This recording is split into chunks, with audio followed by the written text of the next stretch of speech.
guys ইয়াৰ ৰাতি 2টা বজাত মই মেহেন্দি আঁকি আছোঁ কিহে পালে নাজানো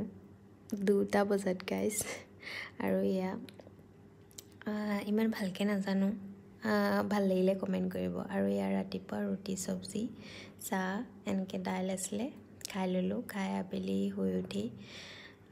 অকণমান খোজকাঢ়ো বুলি বাহিৰলৈ ওলাই আহিলোঁ আৰু ভিউটো এইখিপা ইমানেই ধুনীয়া লাগে চাওক আপোনালোকে বহুত ধুনীয়া এইখিপা মানে তামোল গছজোপা আছে যে আৰু মোৰ দৰে এনেকৈ কোনে বিস্কুট খাই কমেণ্ট কৰিবচোন মই এনেকৈ বিস্কুট এটা হাতত লৈ খাই মানে খোজকাঢ়ি থাকোঁ ভাল পাওঁ এনেকৈ খাই মেলি আৰু অৰিঅ' মোৰ ফেভৰেট হয় আৰু এয়া গধূলি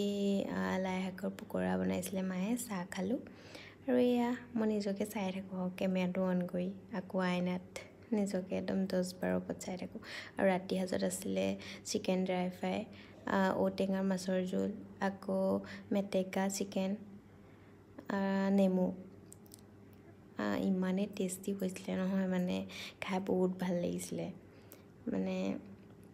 মোৰ মানে এনেকুৱা এইবোৰ মানে শাক খাই বহুত ভাল পাওঁ মানে সেউজীয়া শাক পাচলি আৰু এই মায়ে মানে আনিছিলে ক'ৰবাৰ পৰা ইমানেই টেষ্টি হৈছিলে বাৰু আজিলৈ